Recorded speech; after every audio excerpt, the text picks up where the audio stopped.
the cook who slept in the barn. Ethan Crowley believed in one law: earn your keep or get out.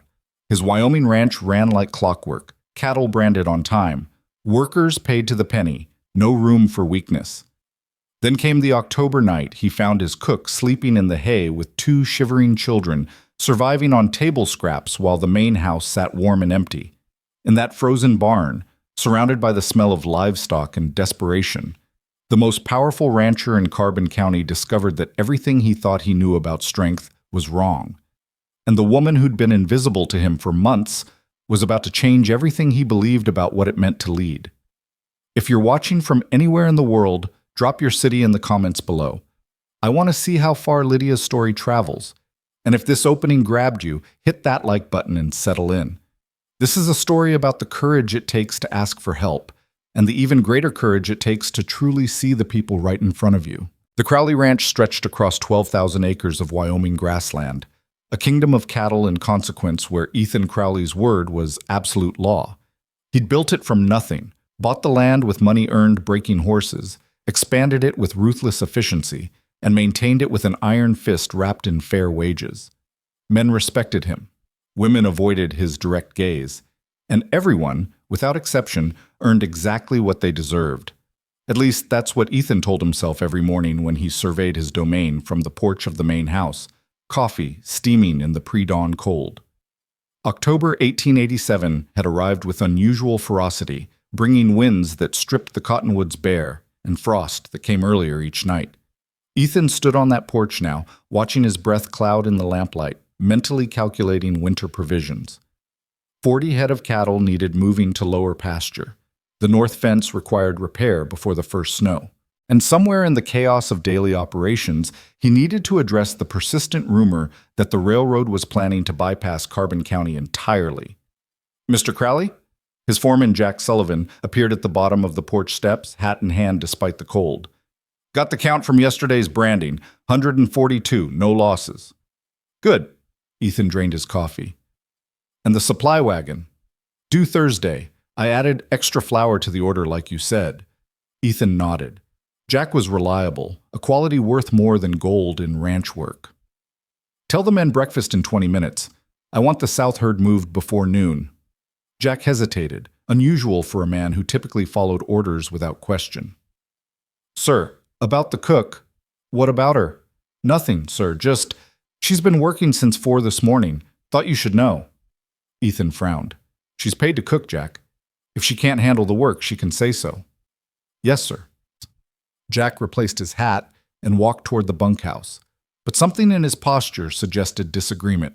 Ethan dismissed it. Men got soft around women, even capable ones. Lydia Moore had been cooking for his outfit for 5 months now, hired after the previous cook departed for California with 3 months' back wages and a letter of reference. She'd appeared at his door with 2 quiet children and a single carpet bag, asking only for work and a place to sleep. He'd given her the cook's quarters, a small room off the kitchen with a narrow bed and a stove. The children, a girl of about 7 and a boy of 5, stayed with her during the day, silent as ghosts, helping with small tasks. They never caused trouble. She never asked for special consideration. It was an arrangement that worked. Or so he'd believed. Breakfast that morning was the same as every morning. Biscuits, gravy, bacon, eggs prepared for 30 men who ate with the focused intensity of those who knew hard work awaited. Ethan ate at the head of the long table in the main house, alone except for the ranch ledgers he reviewed between bites.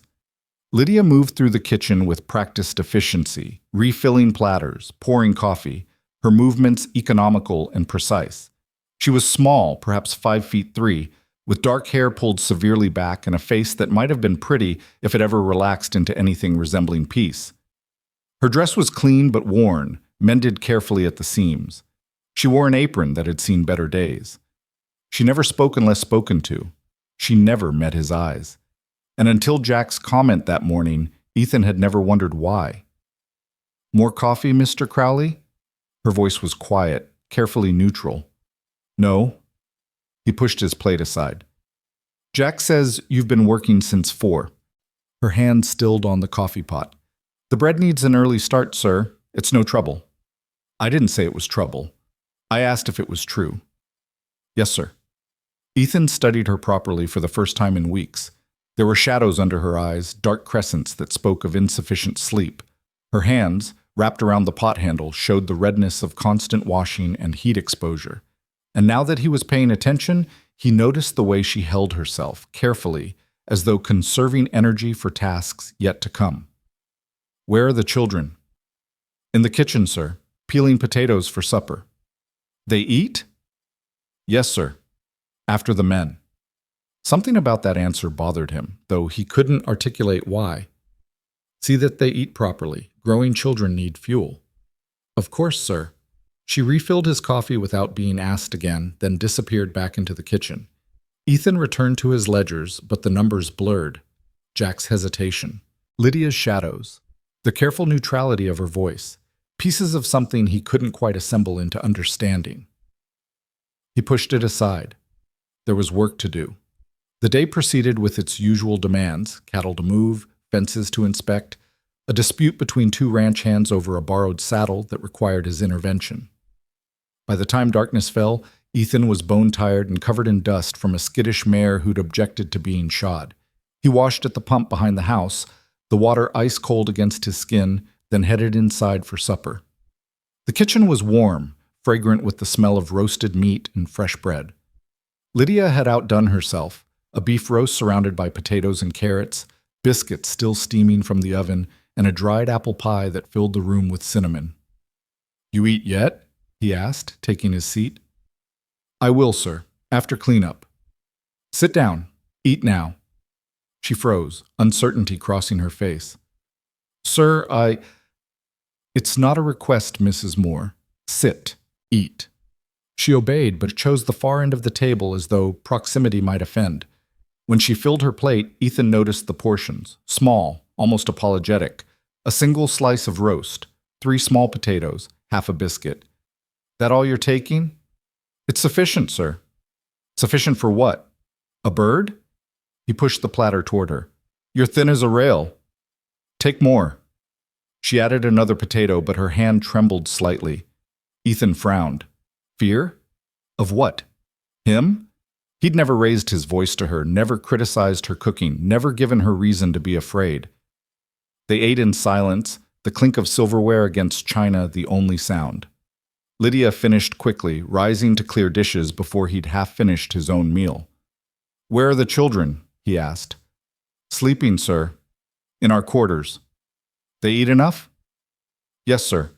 But something in her voice, too quick, too certain, made him doubt it. Ethan finished his meal slowly, watching her work. She moved through cleanup with the same careful efficiency she brought to everything, wasting no motion, no time. When she finally removed her apron and turned toward the door that led to the cook's quarters, he saw her shoulders sag, just for a moment, as though she'd been holding herself upright through sheer will. "Mrs. Moore." She turned back. "Sir?"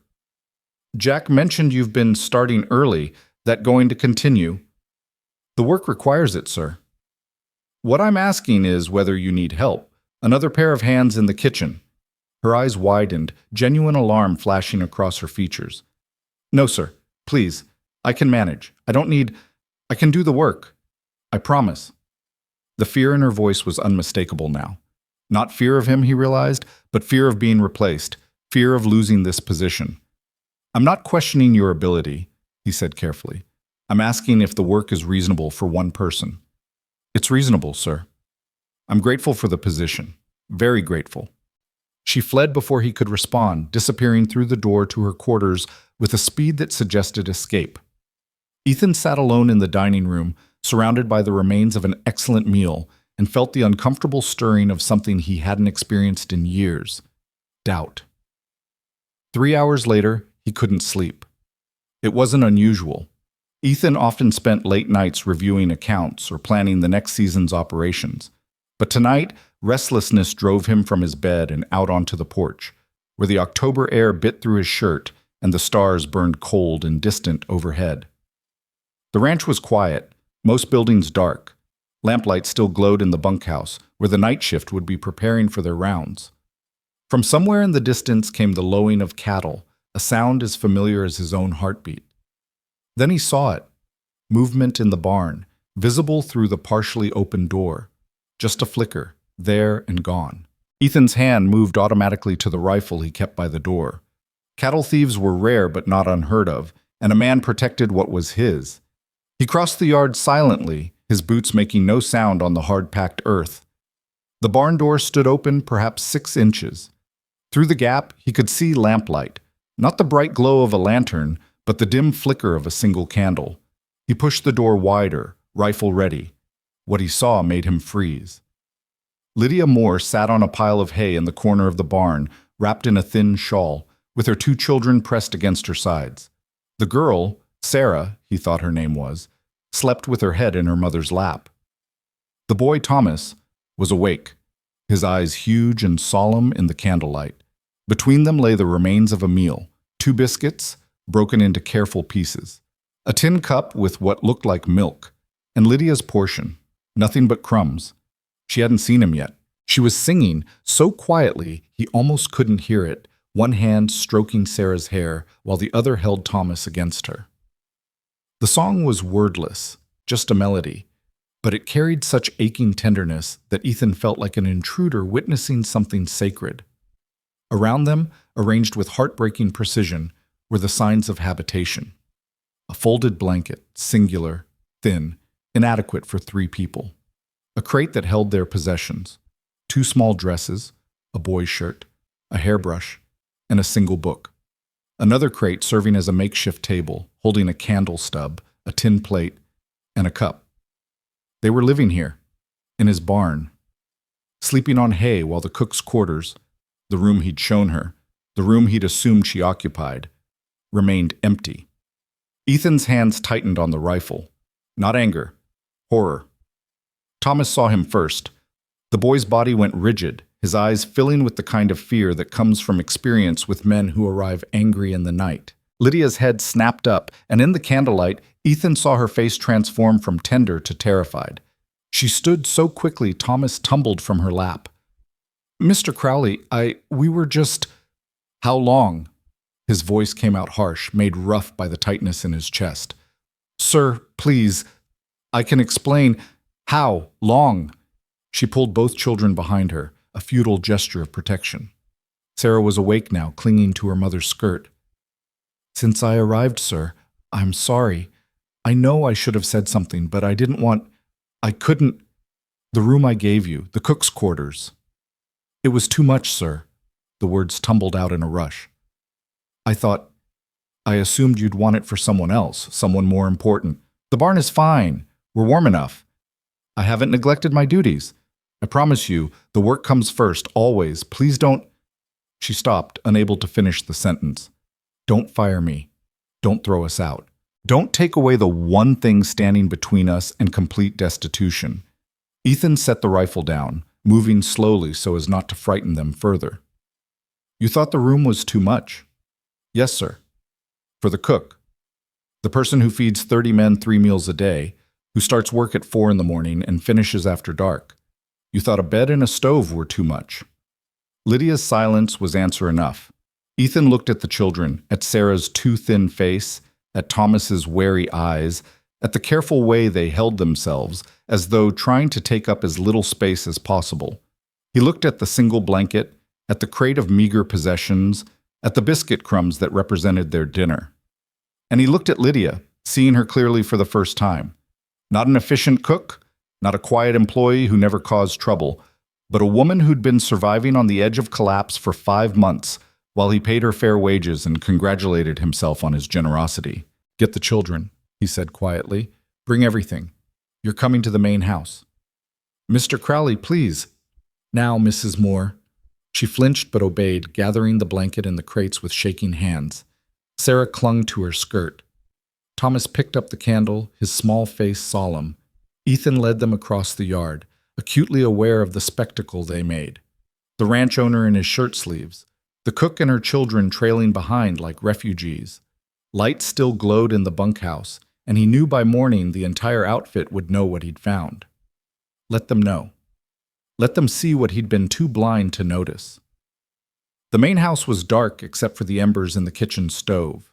Ethan lit lamps, then led them through the kitchen to the cook's quarters beyond. The room Lydia had deemed too much for someone like her. It wasn't much. A bed, a stove, a washstand, a single window with curtains. But compared to the barn, it must have seemed like a palace. "This is yours," Ethan said. "All of it. The bed, the stove, the room. Understand?" Lydia stood in the doorway, clutching her children, tears streaming down her face. I can't." "You can, and you will." He moved past her to light the stove, adding kindling until flames caught. "There are blankets in the chest, extra quilts in the hall closet. Tomorrow we'll discuss proper arrangements, but tonight you sleep here, in a bed, like a human being." "Sir, thank you." Her voice broke. Ethan couldn't look at her gratitude. It felt like accusation. "Get some rest, Mrs. Moore. We'll talk in the morning." He left before she could thank him again, closing the door on the sight of her settling the children onto the bed, pulling quilts around them, her hands still trembling. In his own room, Ethan stood at the window, looking out over the ranch he'd built with such pride. 12,000 acres, 40 workers, cattle bearing his brand from here to the territorial border. And he hadn't noticed that his cook was sleeping in the barn. He'd preached the gospel of hard work and fair wages, believed that success came to those who earned it, that his ranch ran on merit and nothing else. But somewhere between his principles and reality, he'd missed the truth. That work alone wasn't enough when life had already beaten you down. That fair wages meant nothing if you were too afraid to use them properly. That sometimes people needed more than money. They needed permission to accept help. Lydia Moore had been invisible to him because he'd never bothered to truly see her. She'd been a function, not a person. Efficient, quiet, no trouble at all. Until tonight, when he discovered that no trouble meant sleeping on hay. That quiet meant terrified. That efficient meant working yourself to exhaustion because the alternative was losing everything. Ethan had always believed that strength meant standing alone. That real men earned their way without help. That independence was the highest virtue. His father had taught him that. The frontier had reinforced it. Every success he'd achieved had proven it. But what did it mean when your strength made you blind? When your principles created suffering? When your success was built on the silent desperation of people you'd never bothered to see? The questions followed him into a sleepless night, circling like wolves, refusing to let him rest. And in the morning, when he found Lydia already in the kitchen, 4 a.m., as always, despite everything, he knew that finding her in the barn had been the easy part. The hard part would be learning what it meant to actually lead, instead of just command, to see people instead of just employees, to understand that sometimes the strongest thing a person could do was ask for help. And the hardest part of all would be admitting that for 5 months, while congratulating himself on running a fair operation, he'd failed at the one thing that mattered most: basic human decency. The cook who'd been invisible was about to teach the most powerful rancher in Carbon County what real strength looked like, and the lesson would cost him everything he thought he knew about himself. Ethan found her kneading bread dough when he entered the kitchen at dawn, her hands working the mass with mechanical precision despite the exhaustion etched into every line of her body. She startled when she saw him, flour dusting her sleeves, and something in her eyes, shame perhaps, or lingering fear, made his chest tighten. "Mrs. Moore." He kept his voice level, though gentleness didn't come naturally. "The children still sleeping?" "Yes, sir. I'll have breakfast ready within the hour. I apologize for—" "Stop." The word came out sharper than intended. He softened it. "Stop apologizing. I want to talk, and I want the truth, all of it." She went very still, her hands frozen in the dough. "Sir?" "Sit down." "I should finish Sit down." Lydia lowered herself onto the edge of a chair as though expecting it to collapse beneath her.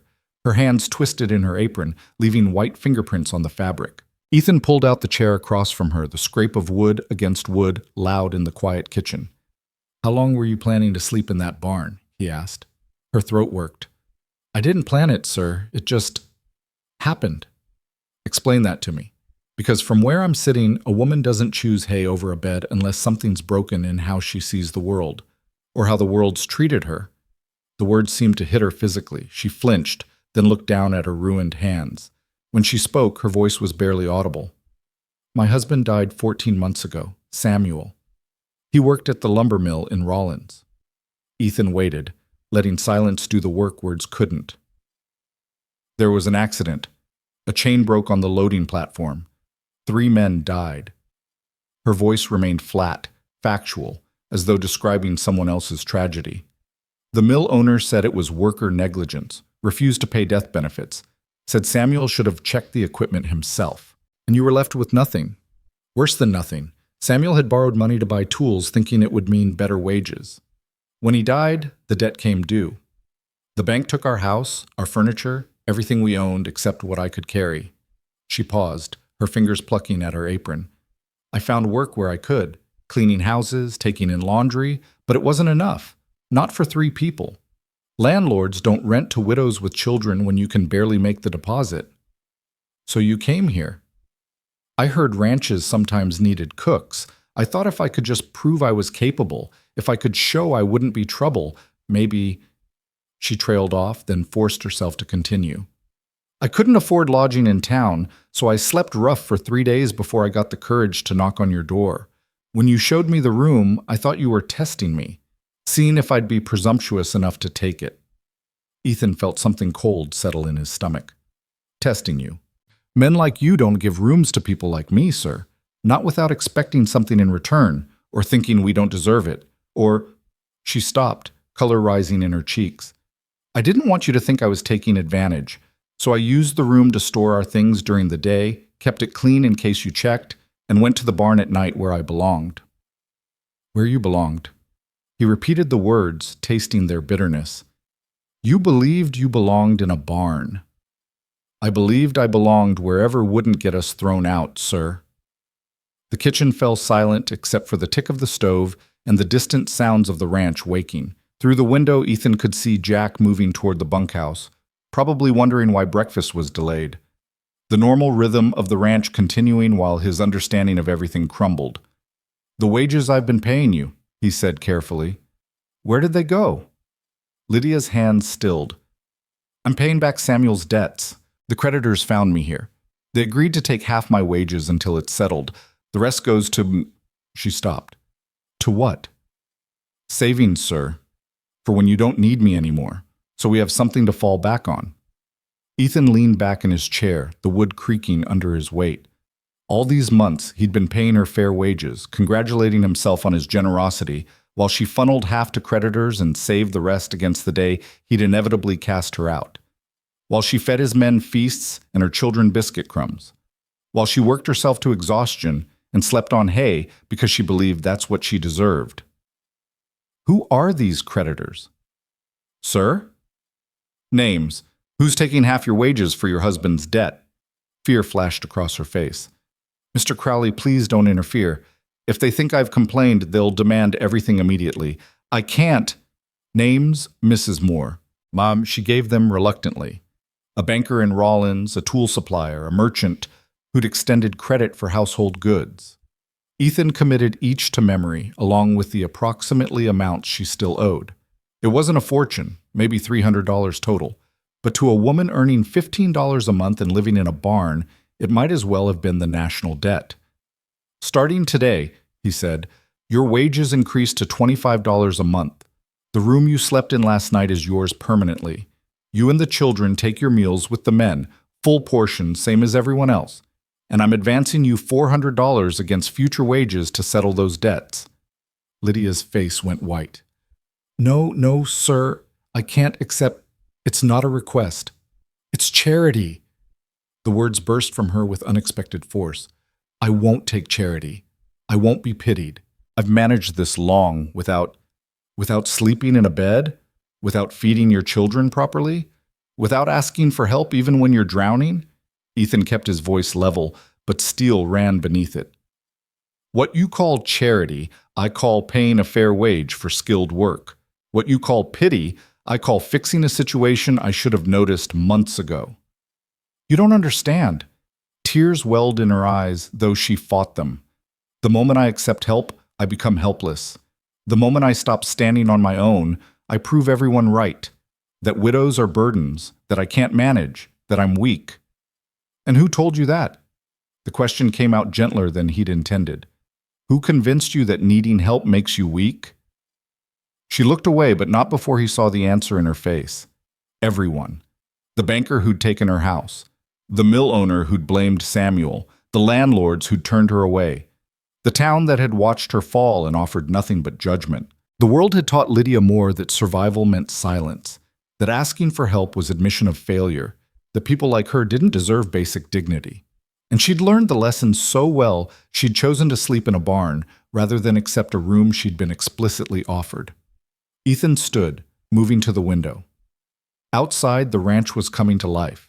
Men heading to the barn, horses whinnying for feed, smoke rising from the bunkhouse chimney. His kingdom, built on work and merit and the belief that success came to those who earned it. But what about those who couldn't earn it alone? What about the children who didn't choose to lose their father? What about the woman who worked harder than anyone on his ranch and still couldn't escape the hole life had thrown her into? I built this ranch on one principle, he said, still watching the yard. Work hard and you'll succeed. I believed it absolutely. Still do, in most cases. He turned back to face her. But I'm starting to understand that principle only works if the starting line is the same for everyone. And it's not. Some people start so far behind that no amount of hard work catches them up, not alone. Lydia was crying openly now, tears cutting tracks through the flour dust on her cheeks. I don't know how to accept this. I don't know how to be helped. Then learn. He said it simply, without judgment. Because here's what's going to happen. You're going to keep this job because you're the best cook I've ever had, and my men would riot if you left.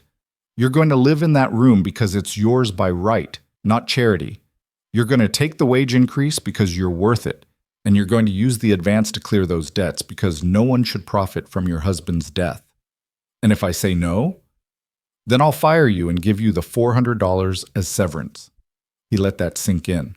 Either way, those debts get paid. Your choice is whether you stay or go. It was manipulation, pure and simple, backing her into a corner where pride couldn't win. But Ethan was done watching her destroy herself for the sake of independence that was really just isolation dressed up as virtue. Lydia stared at him, tears still falling, her whole body trembling. Then, so quietly he almost missed it. Why? Because I failed you. The admission cost him, but truth usually did. I told myself I ran a fair operation, paid honest wages, treated my people right.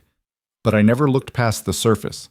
Never asked why you started work at 4, or why you took such small portions, or why your children were so quiet. I saw what I wanted to see, an efficient employee who didn't cause trouble. And all the while you were sleeping in my barn. He moved back to the table, leaning forward so she had to meet his eyes. You asked why I'm doing this. Here's your answer. Because I can, and because it's right, and because if I let you keep suffering when I have the power to stop it, then every principle I claim to live by is worthless. That's not charity, Mrs. Moore. That's basic human decency. And if you want to pay me back, then keep doing what you do. Feed my men, raise your children, and let yourself be helped until you're strong enough to stand without needing it. The silence stretched between them, heavy with everything unsaid. Outside, Jack's voice rose, calling to someone about the delayed breakfast. The normal world continuing, unaware that everything was changing in this kitchen. Finally, Lydia whispered, "The children, Sarah and Thomas, they'll need school clothes, books." "Then we'll get them school clothes and books. And I'll need to teach them that accepting help isn't weakness, that sometimes—" She stopped, unable to finish. Ethan finished for her. "That sometimes the strongest thing you can do is admit you can't do it alone." She nodded, then rose unsteadily. Her hands returned to the bread dough, kneading with renewed purpose, though tears still fell. "I should finish breakfast. The men will be hungry." "They can wait another 10 minutes." But he didn't push it. Some people needed work to process emotion, needed the familiar rhythm of tasks to anchor themselves when the world shifted beneath their feet. He left her there and went to his office, where he composed 3 letters to creditors in Rawlins. The language was blunt, the tone uncompromising. Debts would be paid in full within the week. All claims against Mrs. Lydia Moore would be marked satisfied, and future contact would be considered harassment. He signed each with a flourish that suggested he'd enjoy any opportunity to make his point in person. By the time he emerged, breakfast was ready. Lydia had set the table as always, but this time, 3 additional places appeared. Small plates at the far end, where Sarah and Thomas sat wide-eyed, staring at food portions that matched the men's. "Mr. Crowley said we're to eat with everyone," Lydia explained to her children, her voice still rough from crying. "Full portions, like we belong here." Sarah looked at her mother, then at the plate of eggs and bacon before her. "Really? Really?" The girl picked up her fork with trembling hands as though expecting someone to snatch the plate away. When no one did, she took a careful bite, then another, then began eating with the focused intensity of someone making up for months of hunger. Thomas was less cautious. He dove into his breakfast with pure joy, getting egg on his face, grinning at his sister, kicking his feet under the table. Just a normal boy eating a normal meal, unaware that it was anything but. Ethan ate his own breakfast, watching them from the corner of his eye. This was what success should look like. Not cattle counts or land deeds, but children eating without fear. A woman who could finally rest because she wasn't fighting every battle alone. Jack appeared in the doorway, taking in the scene with knowing eyes. "Breakfast ready for the men, sir?" "In the bunkhouse. Mrs. Moore will bring it over shortly." "Want me to help carry the platters?" It was an offer made for Lydia's benefit, Ethan knew.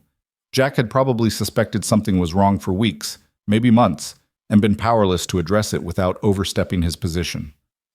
"That would be appreciated," Ethan said. Then, because Jack deserved to know, "Mrs. Moore and her children will be living in the main house permanently. I expect the men to treat them with respect." Jack's weathered face creased into something that might have been relief or approval or both. "Yes, sir. I'll make that clear." After the breakfast chaos settled, Ethan found himself alone in his office again, staring at the ledgers that usually brought him satisfaction. The numbers still balanced, the ranch still prospered, but the metrics he'd always used to measure success suddenly seemed inadequate. What good was profit if his employees slept in barns? What did cattle counts matter if the people who worked them went hungry? How could he claim to run a fair operation when he'd been so blind to suffering happening right under his nose? The door opened without a knock. Jack stepped in, closing it behind him. "We need to talk, boss." Ethan gestured to the chair. "About Mrs. Moore." "About all of it." Jack settled his frame into the seat, hat balanced on his knee. "I should have said something sooner, weeks ago, maybe months." "Why didn't you?" "Because it wasn't my place. Because I thought maybe you knew and had your reasons. Because—" He paused, choosing words carefully. "Because I've worked for men who didn't want to hear about problems that made them look bad, and I wasn't sure which kind you were." The accusation stung because it was fair. "And now?" "Now I'm watching you try to fix it, which puts you ahead of most." Jack leaned forward. "But there's more you need to know. Mrs. Moore isn't the only one barely hanging on." Ethan felt the floor shift beneath him again. "Explain." "Young Pete, the kid who works the north fence. He's sending half his wages to his mother in Kansas City. She's sick, and he's her only support. He's been sleeping in his bedroll most nights to save lamp oil, eating 1 meal a day to stretch his pay." "Why didn't he say something?" "Same reason as Mrs. Moore. Afraid if he asks for help, he'll lose the job." Jack's gaze was steady, unflinching. "Then there's old Marcus. His hands are going arthritic, but he won't say anything because he's got nowhere else to go. And the Martinez brothers, they're good workers, but they're supporting 6 family members on 2 salaries. They live 4 to a room in town and walk 3 miles each way to save horse feed." Each revelation landed like a punch. Ethan had built this ranch on fairness, on the principle that good work earned good pay. But he'd never looked beyond the pay itself, never considered that fair wages might not be enough when life had already beaten people down. "How long have you known about this?" "Long enough to be ashamed I didn't speak up sooner." Jack met his eyes. "But I'm speaking up now. You want to fix what happened with Mrs. Moore? Good. Do it. But don't stop there, because this ranch isn't just about cattle and profit. It's about the people who make it work. And right now, some of them are drowning while we congratulate ourselves on running a tight operation." The words cut deep because they were true. Ethan had been so focused on building an empire that he'd forgotten empires were made of people, each with their own struggles, their own silent desperation, their own pride that kept them from asking for help. "What do you suggest?" Jack pulled a folded paper from his pocket. "I made a list. Not everyone. Most of the men are doing fine. But these are the ones I know are struggling. The ones who need help but won't ask." Ethan took the paper, unfolding it to reveal 6 names written in Jack's careful script. Next to each, a brief note. Widow with children, supporting sick mother, medical bills from accident, sending money home, arthritic hands, large family. "I can't fix all their problems," Ethan said, but even as he spoke, he knew it was an excuse. "Can't or won't?" "Jack, I'm not trying to make you feel worse, boss. I'm trying to make you see that what happened with Mrs. Moore wasn't an isolated failure. It's a symptom of how we've been thinking about work and wages and what we owe the people who break their backs for us." Jack stood, replacing his hat. "You're a good man, Ethan. You pay fair, you keep your word, you don't cheat or lie or steal. But good isn't enough when your people are suffering and you're too focused on the business to notice." He left before Ethan could respond, closing the door with a soft click that somehow felt louder than a slam. Ethan sat alone with the list, reading each name, each brief description of need. Young Pete, 19 years old, sacrificing his own welfare to care for his mother. Old Marcus, 62, working through pain because retirement wasn't an option. The Martinez brothers choosing between feeding themselves or their family, all of them working for him, all of them suffering in silence, all of them proving that his principles, however well-intentioned, weren't enough. The revelation should have paralyzed him. Instead, it ignited something fierce and hot in his chest. Not anger exactly, but a burning need to act, to fix, to prove that Jack's faith in him wasn't misplaced. He started with the obvious. He pulled the ranch ledgers, calculating what it would cost to raise all wages by 10%. The number was significant but manageable. Then he factored in an emergency fund, money set aside for workers facing unexpected hardships, medical emergencies, family crises, the kind of disasters that push people from stable to desperate overnight. The costs added up, eating into the profit margins he'd worked so hard to maintain. But sitting across from those numbers was the image of Lydia's children eating breakfast without fear, of Sarah taking that first careful bite, of Thomas grinning with egg on his face. Some things were worth more than profit. By evening, he'd drafted a new wage structure and a framework for the emergency fund. He'd also written letters to specialists in Cheyenne about arthritis treatments for Marcus, contacted a boarding house in town about better rates for the Martinez brothers, and arranged for young Pete to have access to a doctor for his mother. It wasn't charity. It was investment in the people who made his ranch run. It was acknowledgement that fair wages weren't enough when life dealt unfair hands. When he finally left his office, night had fallen. The main house was quiet, but lamplight glowed in the cook's quarters. Through the partially open door, he could hear Lydia reading to her children, her voice steady and calm, telling them a story about a brave girl who faced down a dragon. The girl in the story wasn't brave because she wasn't afraid. She was brave because she kept moving forward even when fear tried to stop her, because she asked for help when she needed it, because she learned that true strength wasn't about standing alone, but about knowing when to reach out. Ethan listened from the hallway, understanding that the story was as much for Lydia as for her children. A reminder that accepting help wasn't weakness, that sometimes survival meant letting go of pride. He didn't interrupt. Instead, he returned to the porch, where the October night had turned cold and the stars burned bright overhead. Somewhere in the darkness, cattle lowed and horses moved in their stalls. The ranch continued its eternal rhythm, indifferent to the revolution happening in its owner's understanding. For 38 years, Ethan Crowley had believed that strength meant standing alone, that success came to those who earned it, that a man's worth was measured by his ability to carry his own burdens. He'd built an empire on those principles, proud of the kingdom he'd carved from nothing.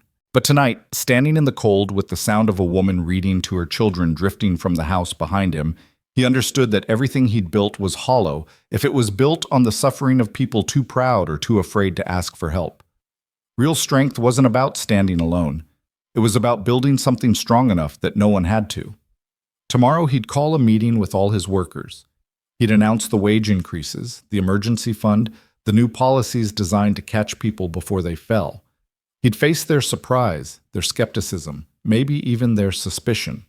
But tonight, he'd let Lydia read to her children in a warm room with a real bed, knowing they'd wake up tomorrow to breakfast instead of hunger, to safety instead of fear. It was a small thing, perhaps. One family helped, one wrong made right. But it was a beginning.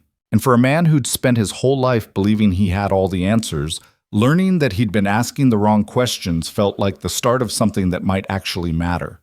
The cook who'd been invisible had made him see. Now he had to prove he could do more than just look. He had to learn to truly see, all of them, every person who worked his land and trusted him with their livelihood. And then he had to do the harder thing, make sure they never had to sleep in barns again. The meeting was set for Sunday after breakfast, when the men would be rested and receptive. Ethan spent Saturday preparing his words, testing them against Jack's skeptical ear, revising until the message was clear. This wasn't charity, and it wasn't negotiable. "They'll think you've gone soft," Jack warned, leaning against the office door frame. "Ranchers don't just raise wages because they feel like it. Then they'll learn differently." Ethan signed the last document, his handwriting bold and decisive. "I'm not asking their permission. I'm telling them how things are going to be." Jack grinned.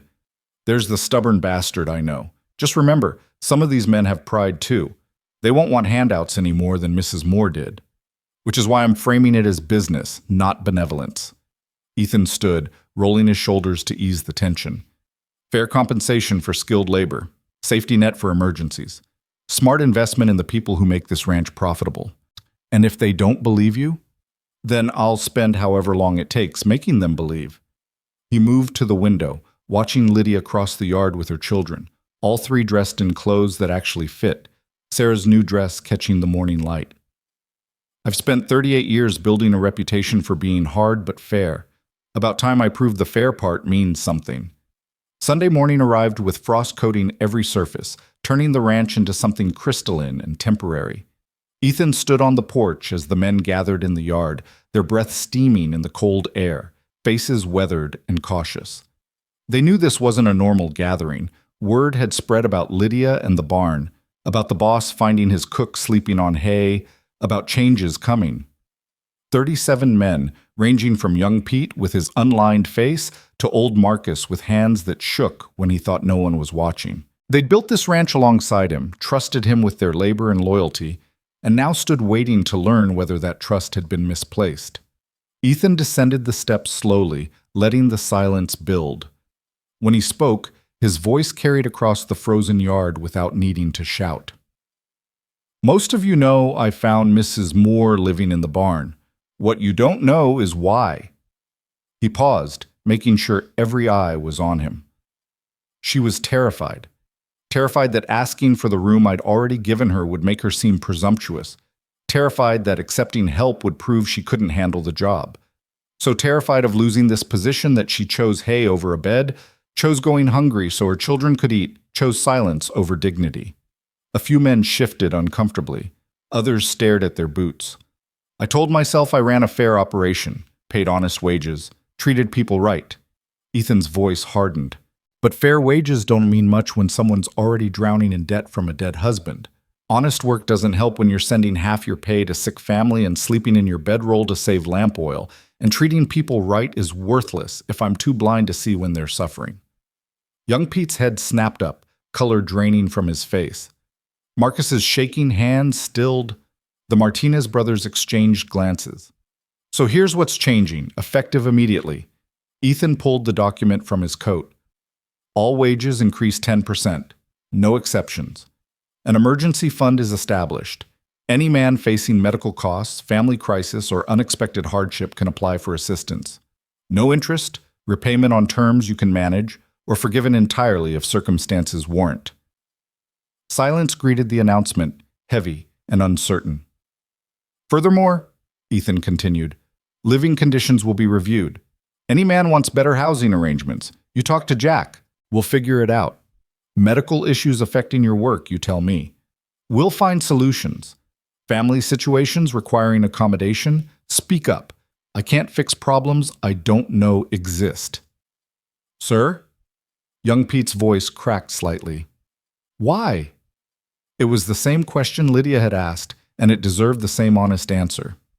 Because I can afford to, and you can't afford not to have it. Ethan met the boy's eyes. Because building an empire on the backs of people who are suffering isn't success. It's exploitation. And because every single one of you makes this ranch work, you deserve better than barely surviving while I count profits. This some kind of trick? The question came from Red Callahan, a driver who'd been with the ranch since the beginning. You fixing to sell out? Bring in new management? No trick, no sale, just a man learning that being hard and being heartless aren't the same thing. Ethan folded the document carefully. You want to call it going soft, Red, that's your right. But I call it finally opening my eyes to what's been happening while I was too focused on cattle counts to notice people. Red studied him for a long moment, then nodded slowly. About damn time, boss. A ripple of nervous laughter broke the tension.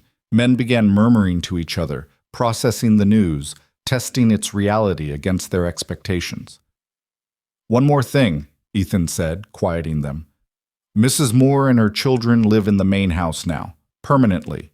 Any man has a problem with that. You can collect your final pay and leave today. Otherwise, you treat them with respect, same as you'd treat any member of this operation. Clear? Unanimous nods answered him. Good, meeting's over. Those who want to discuss specific situations, Jack's office is open. Otherwise, enjoy your Sunday. The men dispersed slowly, still talking among themselves, glancing back at the main house where Lydia stood in the window with Sarah and Thomas. She'd been watching the whole time, Ethan realized, waiting to see if her presence would cause the explosion she'd feared. Instead, she got 37 men who nodded respectfully as they passed, a few even tipping their hats. The next hours brought a steady stream to Jack's office.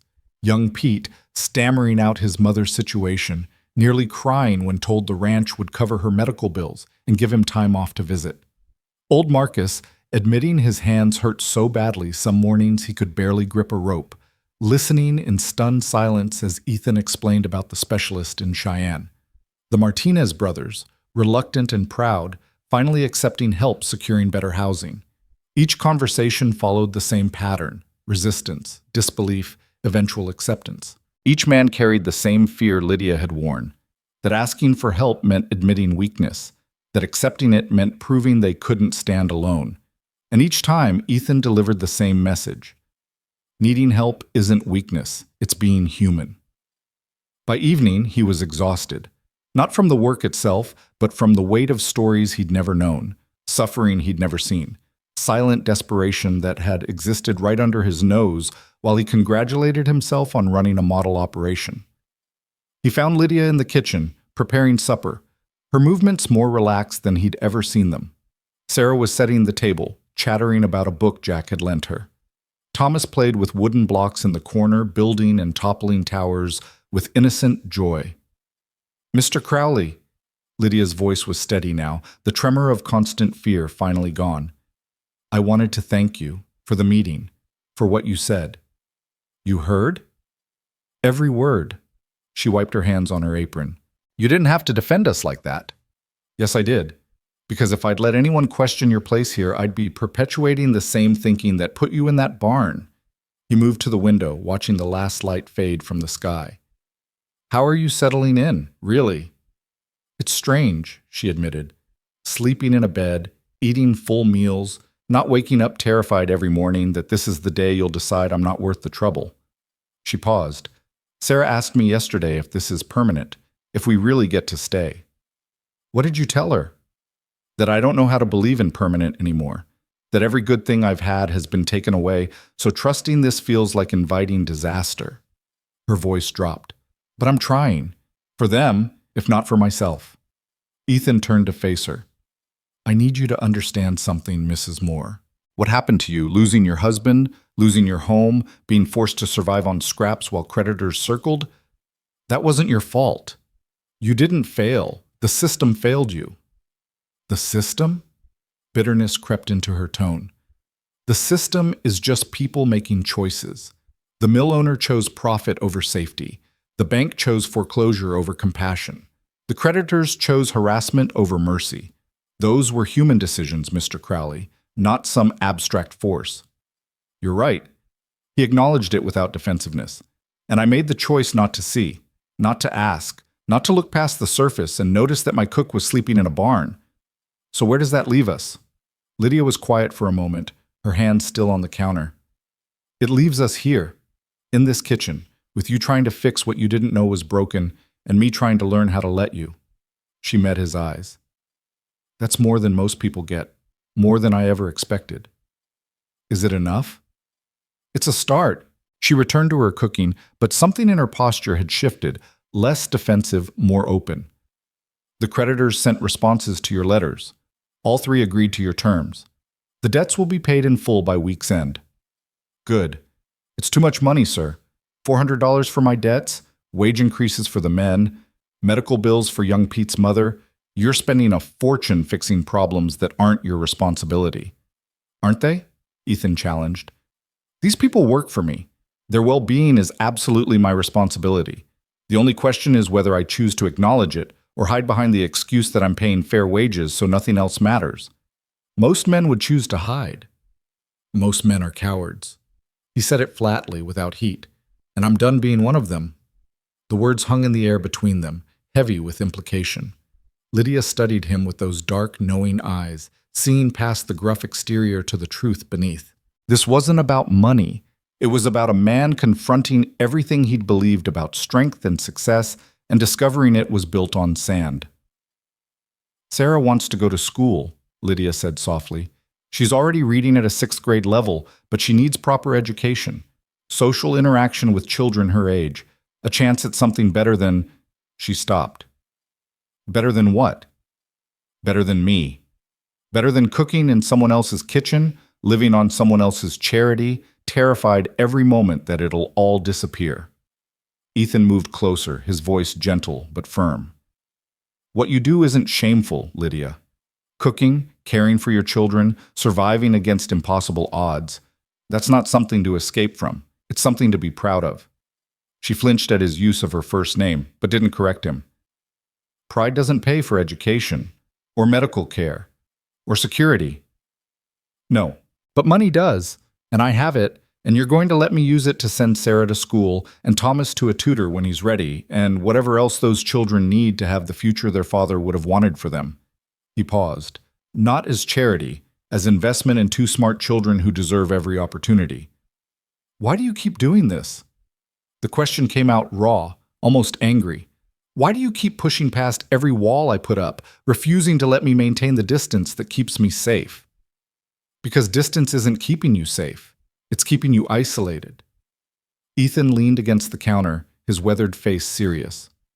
You think if you don't let anyone close, you can't be hurt again. But you're already hurting, Lydia. You're just doing it alone. Tears welled in her eyes. Alone is all I know anymore. Samuel's been gone 14 months, and every day since has been about survival. About making sure Sarah and Thomas had food and shelter and some semblance of stability, even when I had none. I don't know how to be anything except vigilant and afraid. Then learn. He said it simply, echoing the words he'd used before. The same way you learn to cook for 30 men. The same way you learn to survive on scraps. The same way you learn to sleep in a barn without losing your mind. Learn to accept help. Learn to trust. Learn that not every kindness comes with strings attached. And if I can't, then I'll keep offering anyway, until eventually you realize I'm not going anywhere. He straightened, his voice returning to its normal gruff tone. Now finish that supper before the children eat those blocks out of hunger. And tomorrow, we're going into town to buy proper winter coats. All 3 of you, not negotiable. He left before she could argue, stepping out into the cold evening air. Behind him, he heard her quiet sob, then the sound of Sarah's voice asking if Mama was all right. Then Lydia's response, shaky but determined, that yes, Mama was fine. Better than fine. Mama was learning to believe in tomorrow again. The next morning brought an unexpected visitor.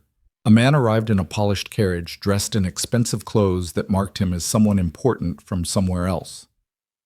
Ethan met him in the yard, instantly wary. Mr. Crowley? The man extended a hand. Gerald Pemberton.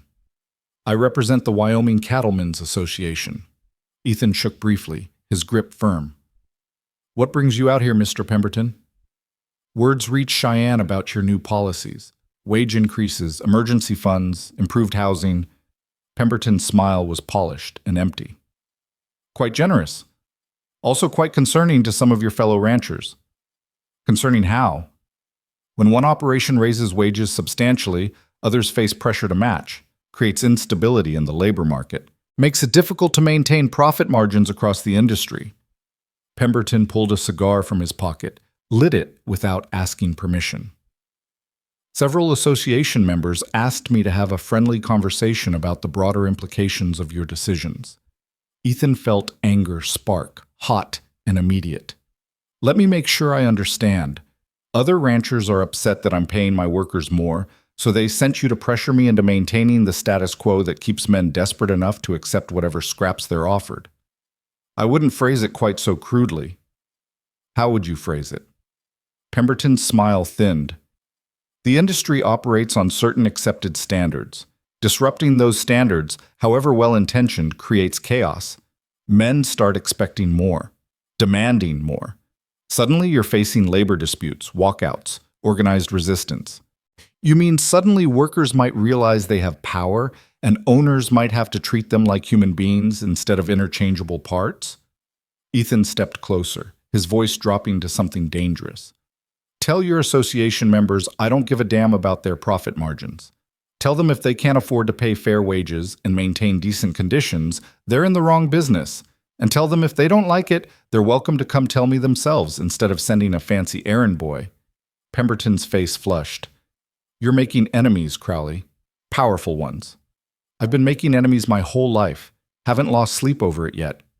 Ethan turned toward the house. Now get off my land before I forget my manners entirely. The carriage rolled away in a cloud of dust, Pemberton's cigar smoke trailing behind. Jack appeared at Ethan's elbow, having watched the whole exchange from the barn. That's going to cause problems, the foreman observed. Let it. Ethan's jaw was set, his eyes hard.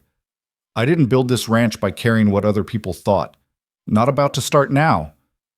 They could organize against you, refuse to do business, pressure suppliers. Then we'll find new suppliers, new buyers, new markets. He looked at Jack squarely. You think I should back down? Keep my head down and maintain the industry standards? Hell no, Jack grinned. I think you should do exactly what you're doing. Just wanted you to know it's going to get ugly. Everything worth doing gets ugly eventually. Ethan clapped him on the shoulder. Speaking of which, I need you to take Mrs. Moore and her children into town tomorrow. Winter coats, school supplies for Sarah, anything else they need. Why not take them yourself? Because watching Lydia try on coats, seeing her children's faces light up over new books, being present for their joy felt too intimate, too much like crossing a line he wasn't ready to examine. But he couldn't say that. Because I have a ranch to run, he said instead. And because Lydia trusts you. Jack's knowing look suggested he saw right through the excuse, but he nodded anyway. I'll take care of it, boss. That evening, Ethan sat on the porch, as had become his habit, watching the ranch settle into night. The bunkhouse glowed with lamplight and the sound of men's voices, arguing good-naturedly about cards. From the main house came the quieter sounds of Lydia reading to her children, her voice steady and sure. He thought about Pemberton's visit, about the association's concerns, about the battle lines being drawn. Other ranchers would see his policies as threat, proof that the old ways didn't have to be the only ways, that success could be measured in more than profit margins. They'd fight back, through suppliers, through buyers, through whatever leverage they could muster.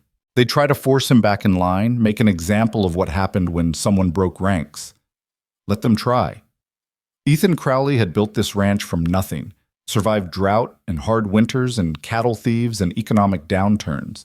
He'd faced down claim jumpers and crooked dealers and more than one man who thought a gun settled arguments. He wasn't about to be intimidated by a group of wealthy ranchers who saw treating workers decently as a threat to their bottom line.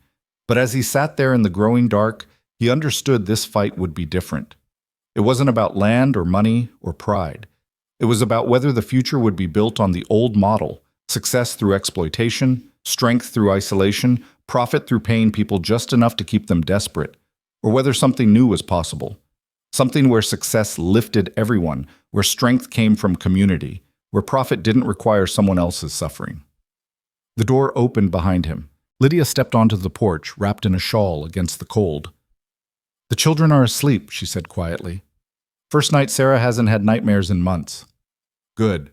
She joined him at the railing, staring out at the same darkness. "I heard about the visitor. Jack told me what the association wants." "Jack talks too much." "Jack knows I'd hear about it eventually." She was silent for a moment. "You're going to fight them, aren't you? Even though it would be easier to just go back to how things were." "How things were put you in a barn, Lydia. Put young Pete's mother at risk. Left Marcus working through pain with no hope of help." He turned to face her. "Easy doesn't mean right." "No, but right doesn't always mean successful." She met his eyes. "What happens if they destroy you, if fighting for us costs you everything?" "Then I'll have lost building something worth losing for." He said it simply, without drama. Better than keeping everything and knowing it was built on people's suffering. She studied him in the lamplight, her dark eyes searching. "You've changed. In just a few days, you've become someone different." "Not different, just finally becoming who I should have been all along." He paused. "And you've changed too. You're standing here talking to me instead of hiding in the kitchen. That's progress." A ghost of a smile crossed her face. "Sarah asked me today if you were going to be her new father." The words hit like a physical blow. Ethan froze, unsure how to respond. "I told her no," Lydia continued softly. "That you're a good man helping us, but that doesn't make you family. That we're grateful, but we need to be careful about confusing kindness with something more." "That's wise." "Is it?" She turned back to the darkness. "Or is it just me being too afraid to hope for anything beyond survival? Too scarred to imagine that maybe, possibly, someone could care about us without wanting something in return?" Ethan had no answer for that. The truth was complicated, tangled up in his own confusion about what he felt for this woman and her children, about where the line between responsibility and something deeper actually fell. "I don't have ulterior motives, Lydia. I'm not doing this to earn your affection or manipulate you into anything. I'm doing it because it's right." "I know." She pulled the shawl tighter, which somehow makes it harder. "If you wanted something from me, I'd know how to handle it. But kindness for its own sake? That's terrifying. Because it means I might actually deserve it." The vulnerability in her voice broke something open in his chest. He reached out, hesitated, then gently touched her shoulder. "You deserve it. You and your children deserve safety and dignity and a future that isn't defined by what was taken from you." She turned into his touch, her face tilting up to his. In the lamplight, she looked younger, less worn, almost beautiful. "What if I don't know how to believe that?" "Then I'll keep showing you until you do." They stood like that for a long moment, close enough to feel each other's warmth, the space between them charged with possibility. Then Lydia stepped back, breaking the spell. "I should go. It's late, and morning comes early." "Lydia." "Good night, Mr. Crowley. And thank you for everything." She disappeared inside, leaving him alone with the night and the weight of words unspoken. Ethan remained on the porch long after, wrestling with emotions he couldn't name and didn't know how to handle. He'd spent his whole life believing strength meant standing alone. But standing here in the cold, missing the warmth of her presence, he wondered if maybe the real test of strength was learning to stand together, and whether a man who'd built an empire on isolation could learn to build a life on something else entirely. The retaliation came faster than expected. Within a week, 2 of Ethan's regular cattle buyers sent letters declining their usual spring contracts, citing vague concerns about market conditions.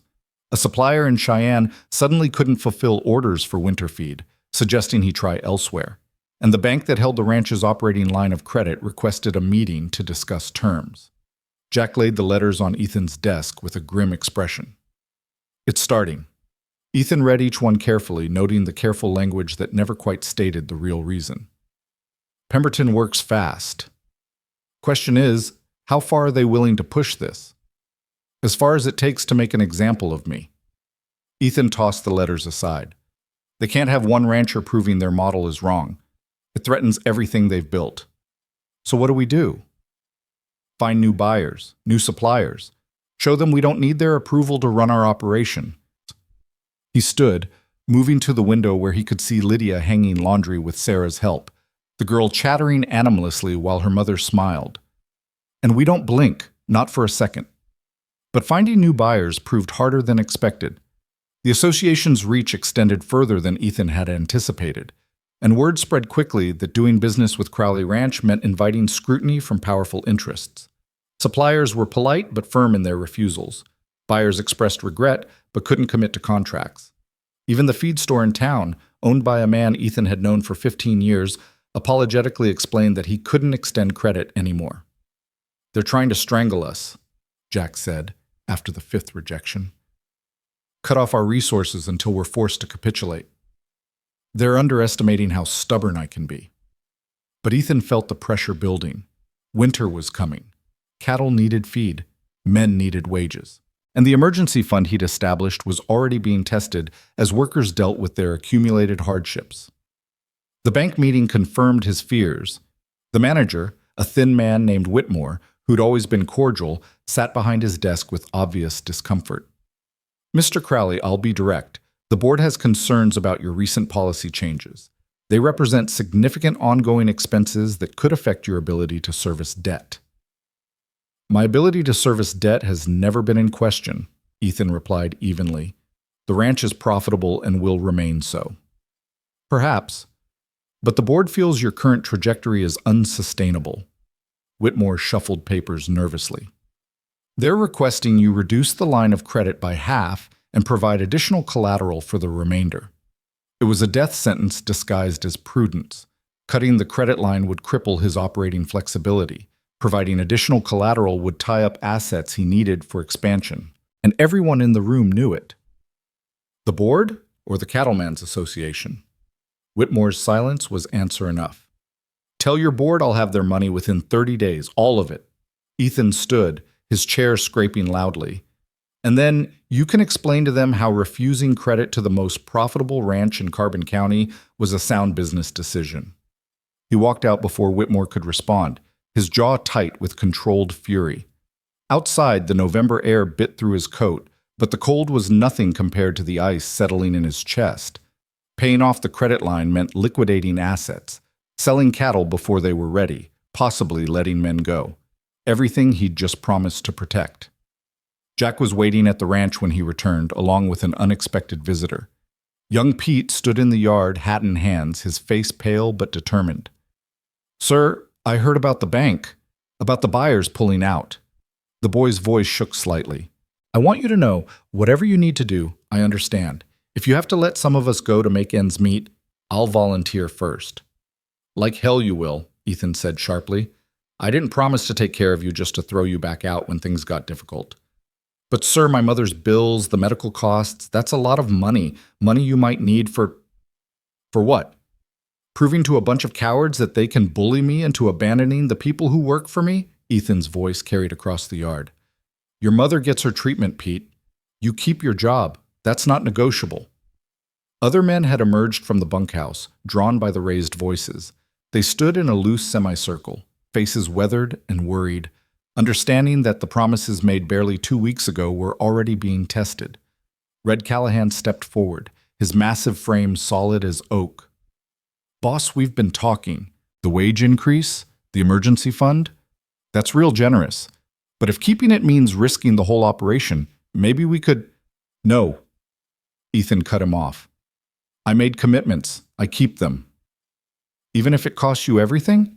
This from old Marcus, his arthritic hands steady for once. "Especially then." Ethan looked at each man in turn. "The association thinks they can force me to choose between you and the ranch. They're wrong. You are the ranch. Without you, it's just land and cattle. With you, it's something worth fighting for." "Pretty words," Red said quietly. "But words don't pay bills." "No, work pays bills, and we've got work to do." Ethan's voice hardened into command. "Jack, I need a list of every independent buyer within 200 miles. We're going to sell cattle directly, cut out the middlemen who answer to the association. Marcus, you know the feed operation in Laramie, the one run by that widow, Mrs. Chen. Send word we're interested in a contract. And someone get me a list of every debt I'm owed. Time to call in favors. The men scattered to their tasks, purpose replacing worry. But Jack lingered, his expression troubled. You're talking about rebuilding the entire supply chain in a month. That's ambitious even without half the territory blacklisting us. You have a better idea? Yeah, compromise. Tell the association you'll phase back some of the changes over time. Keep the wage increases, but drop the emergency fund. It would ease the pressure, give you breathing room. Ethan shook his head. That fund is already being used, Jack. Young Pete's mother, Marcus's treatments, the Martinez brothers' housing. I pull that back now. I'm not just breaking promises. I'm actively harming people who trusted me. And if you can't make it work, if the association succeeds in choking us out, then we go down fighting, and at least we'll know we stood for something. He clapped Jack on the shoulder. I need you with me on this. All the way. Jack studied him for a long moment, then nodded slowly. All the way, boss. But you should know, the men are worried. Not about themselves. About you. They've seen what happens to ranchers who cross the association. It doesn't end well. I'm not most ranchers. No, Jack agreed. You're not. Which is either going to save us or destroy us. Not sure which yet. That evening, Ethan worked in his office until his eyes burned, writing letters to every contact he'd ever made, calling in every favor owed, making offers that stretched his resources to the breaking point. The mathematics were brutal, even selling cattle early, even finding new buyers, even liquidating assets. He'd be operating on razor-thin margins for at least 2 seasons. One bad winter, one disease outbreak, one unexpected expense, and everything would collapse. A knock interrupted his calculations. Lydia entered carrying a tray with coffee and sandwiches, her face concerned. Jack said you've been in here for 8 hours. You need to eat. Not hungry. Eat anyway. She set the tray down with enough force to rattle the cup. Starving yourself won't solve your problems. Ethan looked up, ready to argue, but the expression on her face stopped him. Not fear anymore. Anger. You're doing it again, she said quietly. Trying to carry everything alone, refusing help. Sound familiar? This is different. How? Because you're the boss? Because asking for help might make you look weak? She moved closer, her dark eyes fierce. You spent days teaching me that accepting support isn't weakness. Now practice what you preach. There's nothing you can do about this, Lydia. Maybe not about the association or the banks or the suppliers, but I can make sure you eat. I can listen when you need to talk. I can remind you that you're not alone in this fight, even when it feels like you are. She pushed the coffee toward him. That's what you did for me. Let me return the favor. Ethan picked up the coffee, not because he wanted it, but because refusing would prove her point. They're trying to destroy everything, not just the policies, but the ranch itself. Make an example that discourages anyone else from trying what I did. Will they succeed? I don't know. The admission cost him. I'm good at building things, Lydia. Good at working hard and making smart decisions and forcing success through sheer stubbornness. But this isn't about work ethic. It's about power, and they have more of it than I do. She sat across from him, her hands folded on the desk. Then you need to find different power. What does that mean? It means the association has money and influence and connections.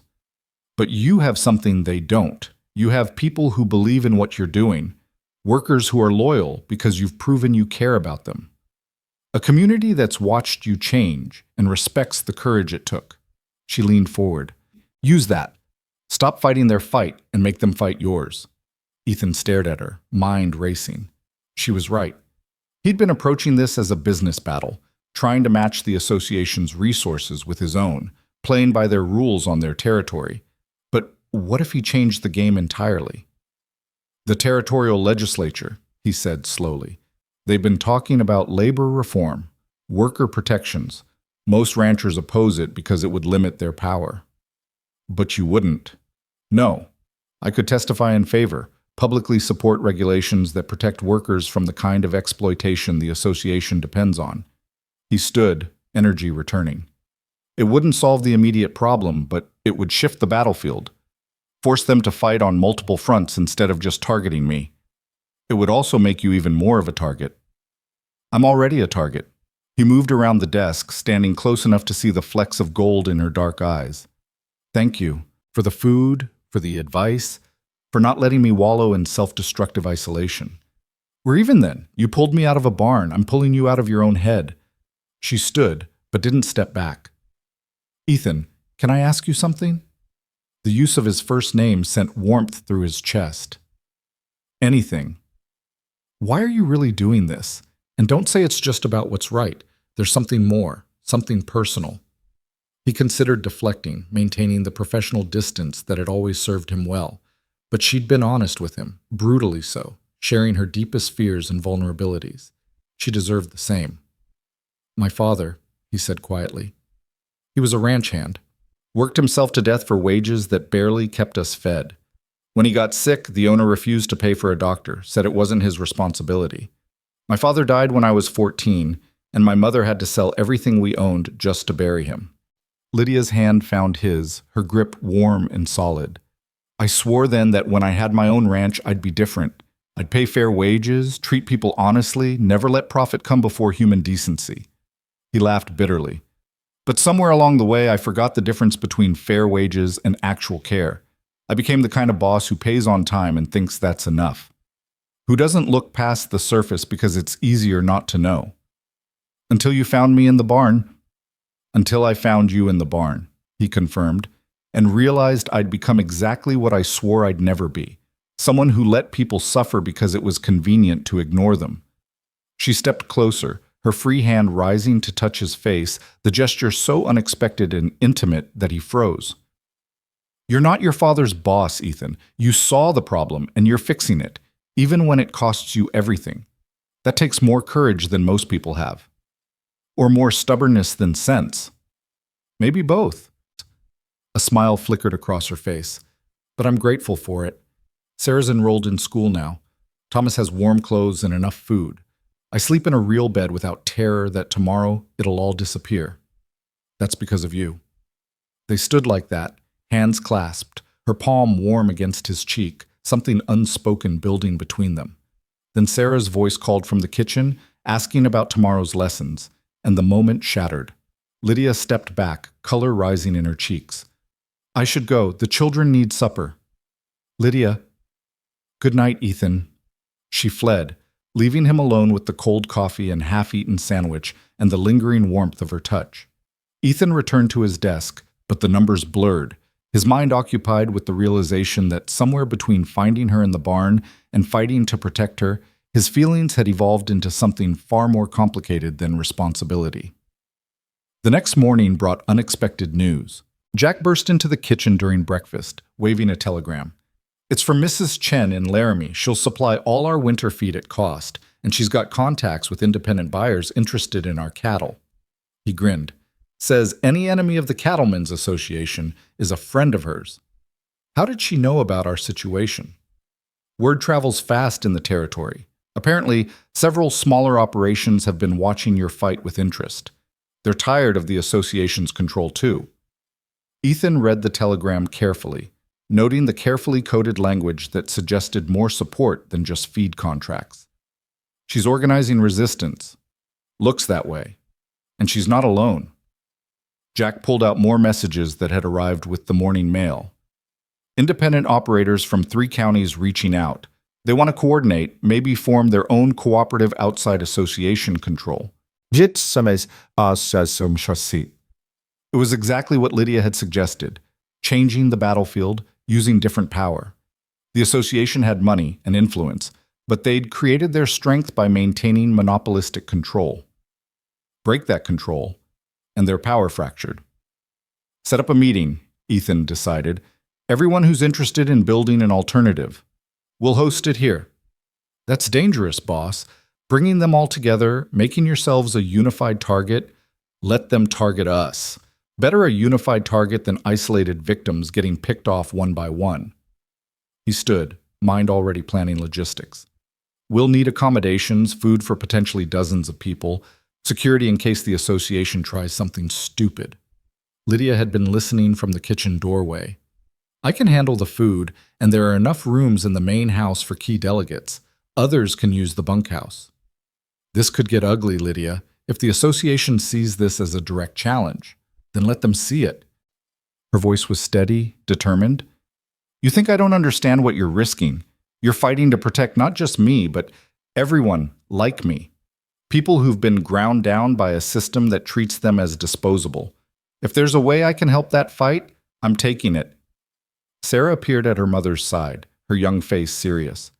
Are bad men coming, Mama? No, sweetheart. Good men are coming. Men who want to make things better. Lydia smoothed her daughter's hair. And we're going to help them. The meeting was set for 2 weeks out, giving time for travel and preparation. In the interim, Ethan continued his campaign on multiple fronts. He wrote to territorial legislators, offering testimony on labor reform. He contacted newspapers, carefully sharing his story in terms that highlighted the association's overreach rather than his own defiance. And he worked with Jack to ensure the ranch remained profitable despite the coordinated pressure. It was exhausting, relentless work that left him drained each evening. But every night, Lydia was there with coffee and quiet conversation, her presence a reminder of why the fight mattered. And slowly, almost imperceptibly, the distance between them continued to shrink. One evening, she found him on the porch, as had become routine, both of them drawn to this quiet space where honesty came easier than in daylight. Sarah asked me again today if you might stay, she said quietly, settling into the chair beside him. Not just as the ranch owner, as something more. Ethan's heart hammered. What did you tell her? That I don't know. That life is complicated and people are complicated and sometimes what we want and what's possible aren't the same thing. She turned to face him. But she's 7, Ethan. She doesn't understand complicated. She just knows you're kind to us, and you make her mother smile, and she feels safe for the first time since her father died. And what do you know? The question hung between them, heavy with implication. Lydia was quiet for a long moment, staring out at the darkening ranch. I know I'm terrified, she finally said. Terrified that letting myself feel anything for you is just setting up for more loss. Terrified that I'm confusing gratitude with something deeper. Terrified that even if what I feel is real, there's no future in it. You're a ranch owner and I'm your cook, and that gap is too wide to cross. What if I don't care about the gap? Then you're a fool. But she said it gently, without heat. Ethan, you've given us so much. Security, safety, hope for a future. Don't risk that by complicating it with feelings neither of us might be ready for. And if I'm already feeling them? If somewhere between finding you in that barn and watching you teach your daughter to read and listening to you challenge me to be better, I started caring about you as more than just an employee I failed? She stood abruptly, moving to the railing, her back to him. Please don't say things that make me hope when I've forgotten how. Ethan rose, stepping close but not touching. I'm not asking you to hope. I'm not even asking you to feel the same. I'm just telling you the truth, that you matter to me. You and your children. Not as charity cases or responsibilities, but as people I care about. We've known each other barely a month. I've known you were sleeping in my barn for barely a month, but I've watched you work for 5 months before that. Watched your dedication, your strength, the way you protect your children with everything you have. That's not nothing, Lydia. She turned, tears streaming down her face. It's too soon, too complicated, too impossible. Maybe. He reached out, gently wiping away her tears. But impossible things happen every day. A widow sleeping in a barn gets a second chance. A hard man learns to see people he's been ignoring. A group of independent ranchers stands up to an association everyone thought was invincible. He cupped her face in his hands. If all that's possible, maybe 2 broken people finding something good together isn't so impossible after all. I don't know how to do this, her voice broke. I don't know how to let myself feel again without being consumed by fear of losing it. Then we'll figure it out together, slowly, carefully.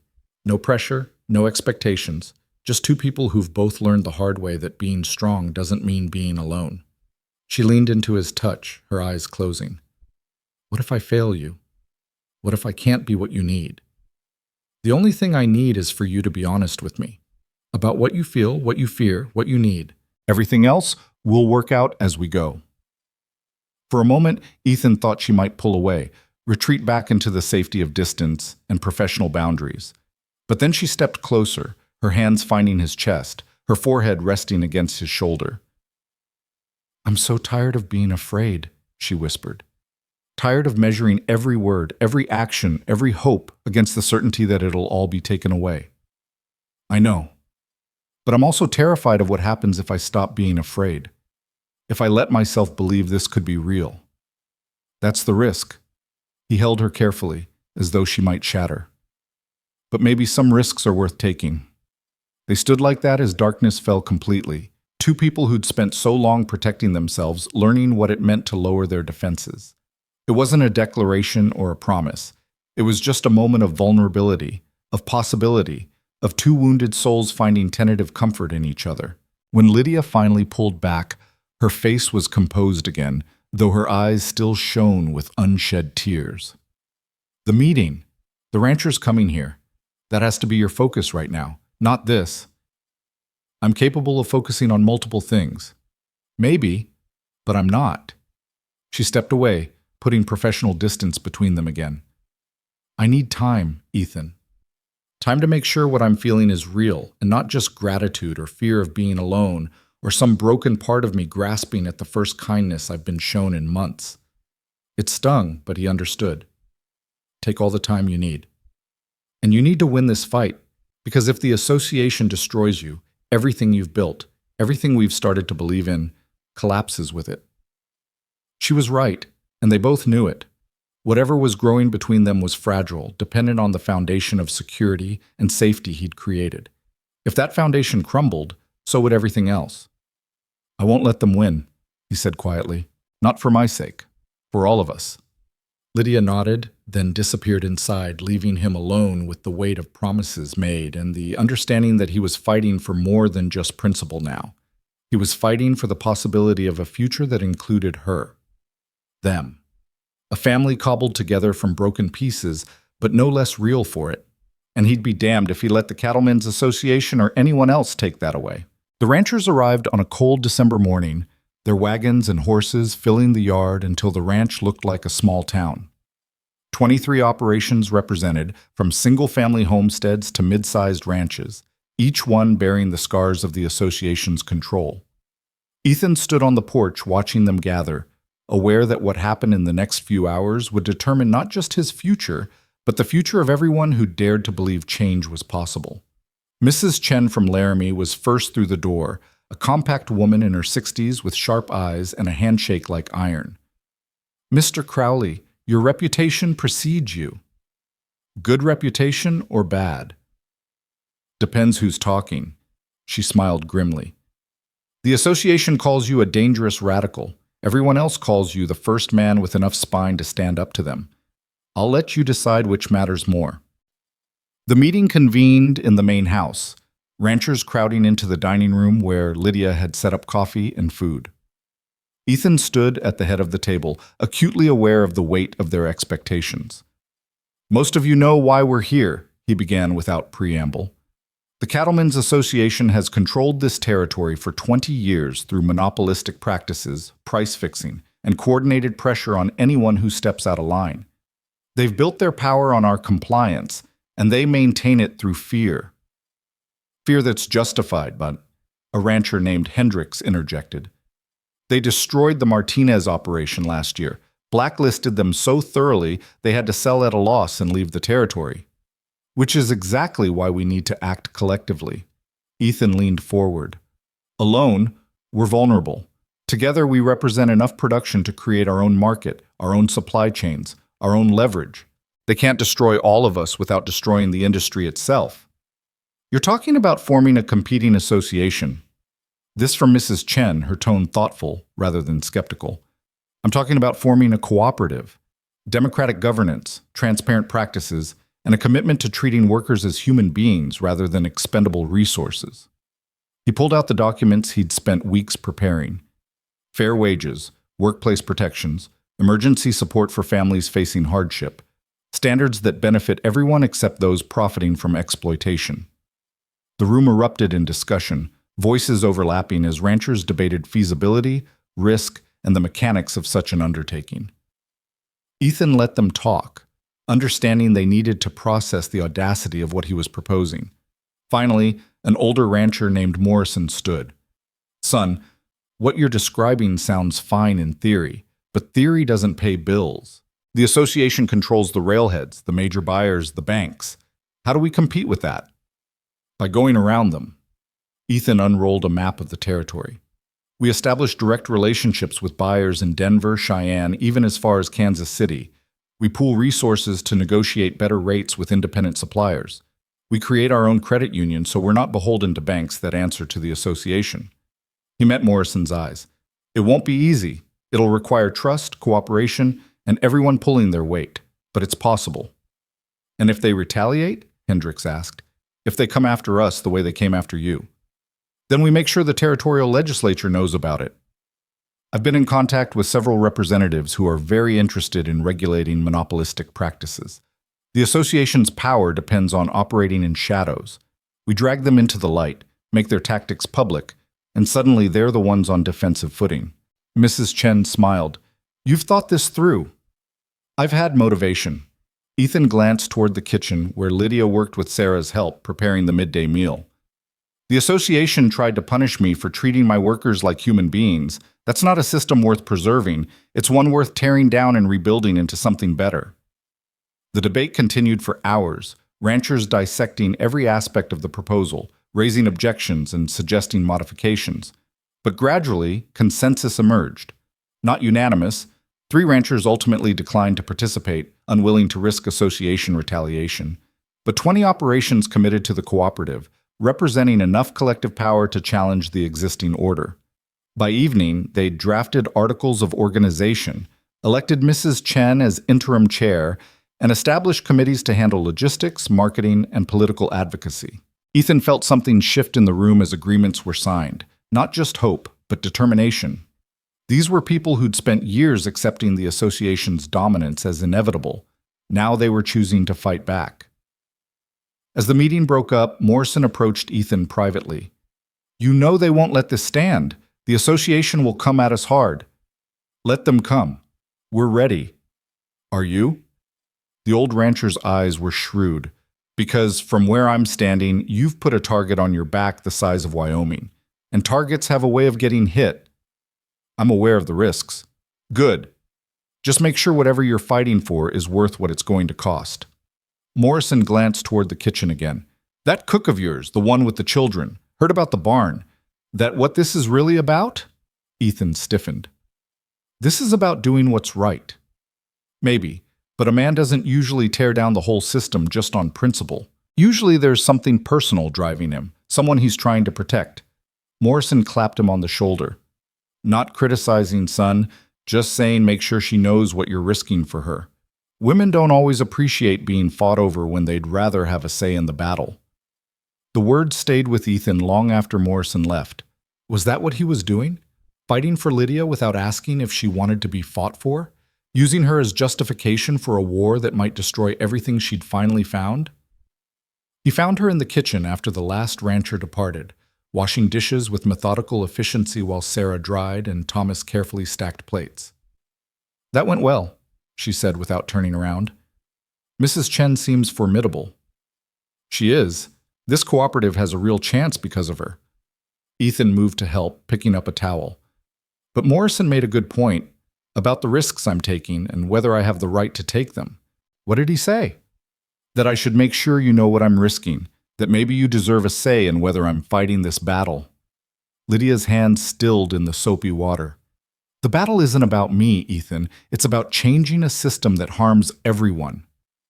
But it started with you, with finding you in that barn and realizing how completely I'd failed as a leader. He set down the towel. Morrison thinks I'm doing this to protect you specifically, and maybe he's right. Maybe I can't separate the principle from the personal anymore. She turned to face him, her hands dripping. Children, go get ready for bed. I'll be there in a moment. Sarah and Thomas obeyed quickly, sensing the weight of adult conversation. Once they were gone, Lydia dried her hands slowly, her face unreadable. Do you want me to stop? Ethan asked. Pull back from the cooperative, make peace with the association, go back to running my ranch without challenging the system? No. The word was immediate, fierce. Because you're right. The system is broken. It grinds people down and profits from their desperation. If you have the power to change that, then you should use it. Even if it puts you at risk, the association knows you're here. They know you're part of what motivated this. If they come after me, they might come after you too. Let them try. Her dark eyes flashed with something that looked like anger, or maybe determination. I've survived worse than angry rich men, Ethan. I've survived grief and poverty and sleeping in barns with my children. If fighting alongside you means risking the security you've given us, then it's a risk worth taking. Because what good is security if it's built on someone else's suffering? Ethan felt something loosen in his chest. You sound like me. I learned from watching you, from seeing a man powerful enough to ignore problems, instead choose to confront them, even when it costs him. She stepped closer. You asked me for time to figure out what I was feeling. I think I have it figured out now. His heart hammered. And I'm still terrified. Still convinced this is too good to be real, too fragile to trust. Still waiting for the moment it all gets taken away. Her voice softened. But I'm also tired of letting fear make my decisions. Tired of protecting myself so completely that I can't accept anything good. Lydia, I'm not saying I'm ready for promises or declarations, but I'm saying I want to try. To see if what's growing between us can survive the real world, the association's pressure, the complications of who we are, and what we've both been through. She reached for his hand. If you're still willing to figure it out together. Ethan pulled her close, his arms wrapping around her with a certainty that felt like coming home. More than willing. But I need you to understand what you're signing up for. The association will escalate. They'll use every weapon they have to destroy the cooperative and make an example of me. It's going to get worse before it gets better. Then we'll handle worse. She looked up at him, her face determined. Together. Not you protecting me, but both of us standing together against whatever comes. Together, he agreed and kissed her forehead gently. Now go take care of your children. Tomorrow starts the real work. The association's response came 3 days later. Not through letters or economic pressure, but through the territorial newspaper, which published a scathing editorial about reckless ranchers undermining the industry through unsustainable labor practices and dangerous organizing. Ethan's name featured prominently, along with thinly veiled threats about the consequences of defying established order. They're trying to turn public opinion against us, Jack observed, reading over Ethan's shoulder. Then we give the public a different story. Ethan was already drafting his response, choosing words carefully. One about ranchers standing up for their workers, about creating sustainable practices instead of exploiting people, about challenging a monopoly that's been strangling this territory for 20 years. The resulting newspaper war lasted 2 weeks, editorials flying back and forth, each side painting the conflict in starkly different terms. But Ethan had an advantage the association lacked. He had real stories. Young Pete's mother receiving treatment, old Marcus working without crippling pain, the Martinez brothers living in decent housing instead of 4 to a room. He had Lydia, willing now to share her story publicly. The widow who'd slept in a barn because the economy was so broken that fair wages still meant choosing between feeding her children and having shelter. Her testimony, published in full, hit harder than any economic argument. Public sentiment began to shift. Letters to the editor supported the cooperative. Town meetings in smaller communities questioned why the association opposed basic worker protections.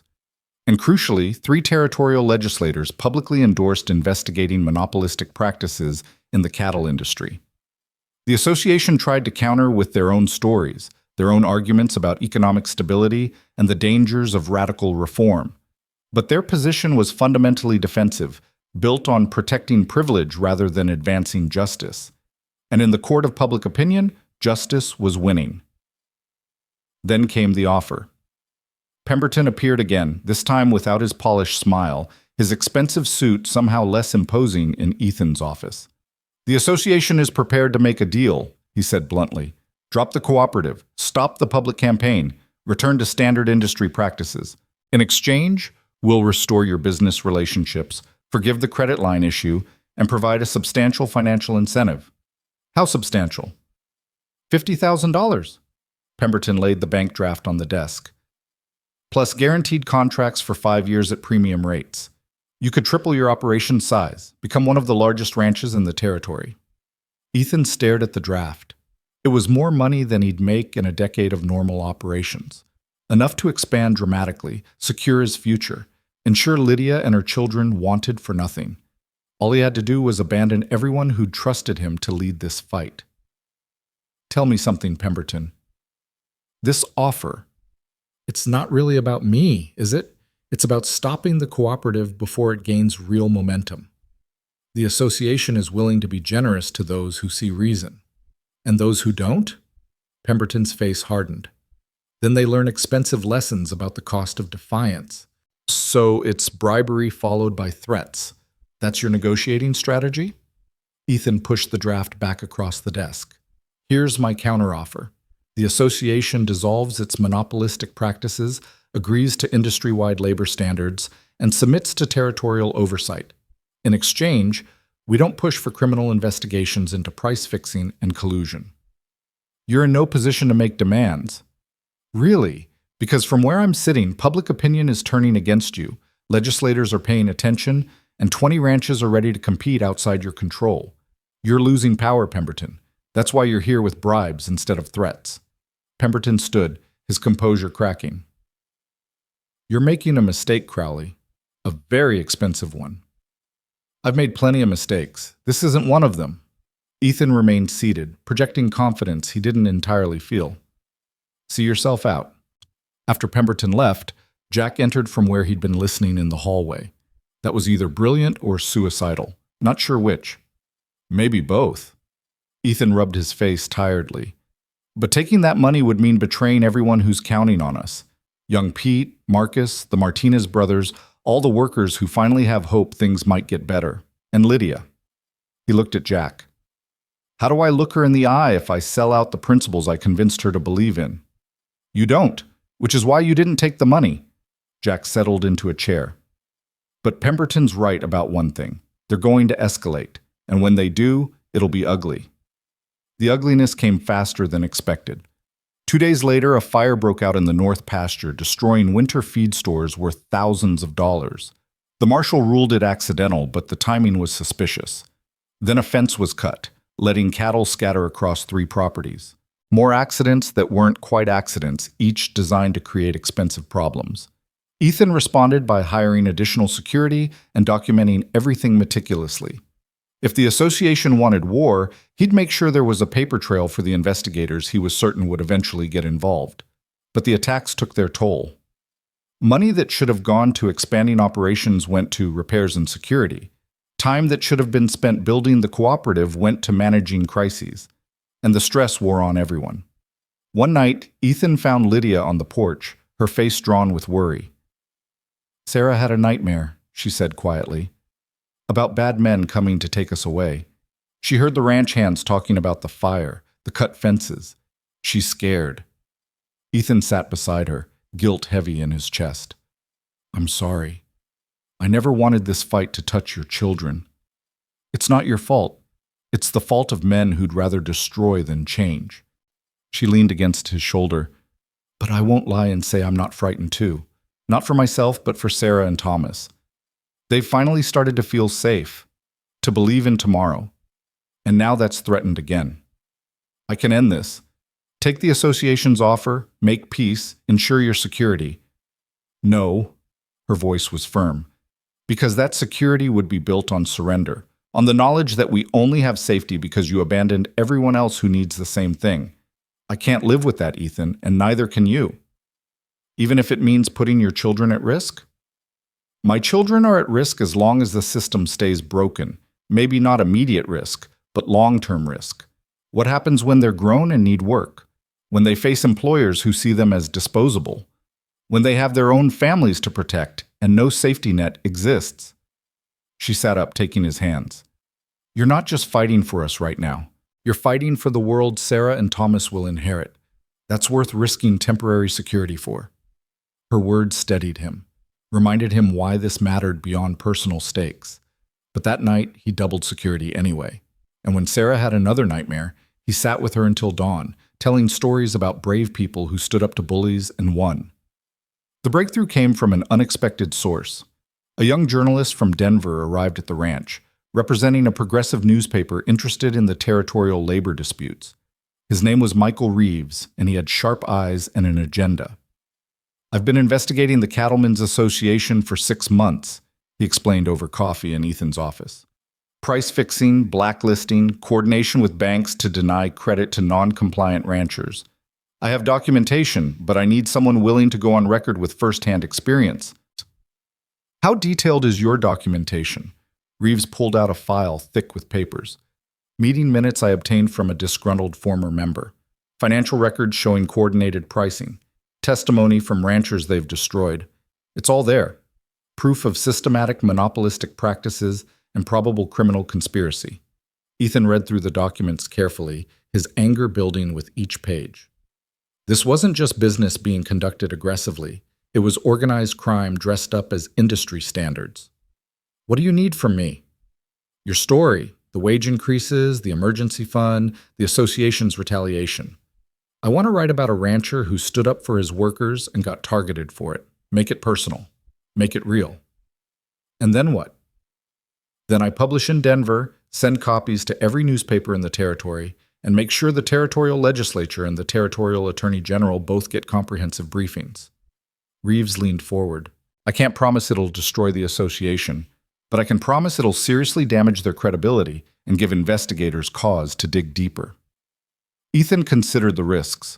Going public this explicitly would make him the association's primary target, but it would also make their retaliation public, harder to disguise as normal business practices. "I'll do it, on one condition." "Name it." "You protect Mrs. Moore's identity, use her story, but keep her name out of it. She and her children have been through enough." "Agreed." The interview took 3 hours, Reeves asking detailed questions about everything from finding Lydia in the barn to the association's threats to the cooperative's formation. Ethan held nothing back, understanding this was the moment to put everything on the record. When Lydia learned about it, she was furious. "You promised we'd stand together. That means my story too, with my name on it. I'm not hiding anymore, Ethan. This isn't about hiding. It's about protecting you and the children from becoming targets. We're already targets. The moment I chose to stand with you, we became part of this fight." Her eyes blazed. "I spent months being invisible, being silent, accepting suffering because I was too afraid to speak up. I'm done with that. If my story helps bring down the association, then I want my name attached to it." They argued for an hour, but Lydia was immovable. Finally, Ethan contacted Reeves and amended his testimony to include her full identity. And when the journalist interviewed her, Lydia spoke with a clarity and power that took Ethan's breath away. She described the barn in detail. The fear, the hunger, the impossible choice between feeding her children and accepting help. She explained how a broken system had pushed her there, how debt from her dead husband's workplace accident had spiraled into homelessness, how every institution that should have helped had instead judged and dismissed. And she talked about what Ethan had done, not just giving her a room, but creating a system where people didn't have to choose between dignity and survival, where asking for help wasn't shameful, where workers were valued as human beings. "Mr. Crowley didn't save me," she said clearly. "He created conditions where I could save myself. That's what this fight is about. Not charity, but justice. Not rescue, but building a world where people don't need rescuing because the system actually works for them." The article, published 2 weeks later, timed to coincide with a territorial legislative session. It ran on the front page of Denver's largest progressive newspaper, complete with Lydia's photograph and extensive quotes from Ethan, Mrs. Chen, and several workers whose lives had been transformed by the new policies. The response was immediate and explosive. Other newspapers picked up the story. Legislators demanded investigations. The Territorial Attorney General announced a formal inquiry into monopolistic practices in the cattle industry. And public opinion, already shifting, turned decisively against the association. Within days, 2 association board members resigned. 3 major buyers publicly announced they'd work with cooperative ranches, and the bank that had tried to call Ethan's credit line quietly restored it with an apology attributed to administrative error.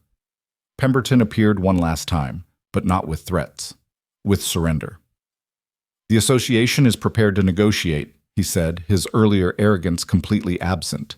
We'll accept territorial oversight, agree to basic labor standards, and cease retaliatory practices against cooperative members. In exchange, we want the criminal investigation dropped.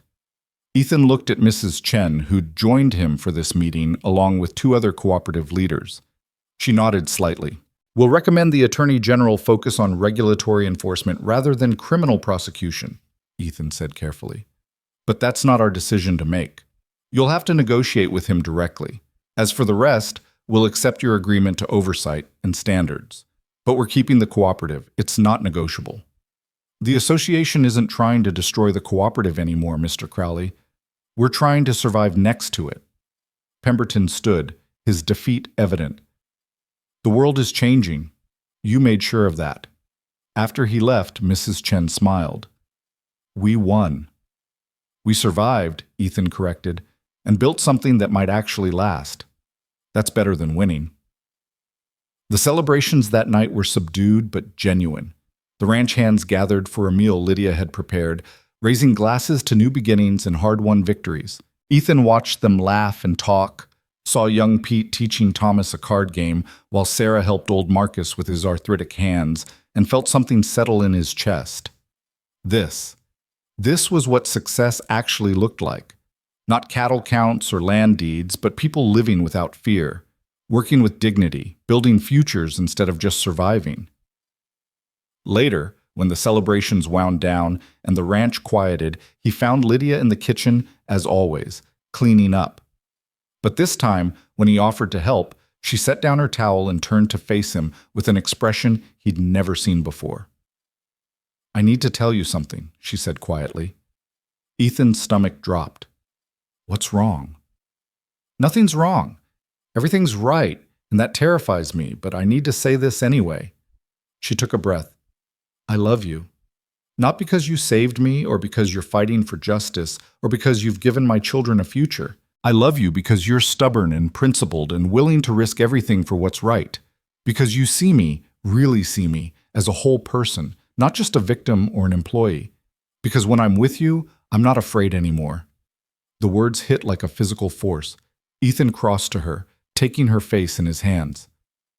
Lydia, wait, let me finish. Her voice shook slightly. I know this is complicated.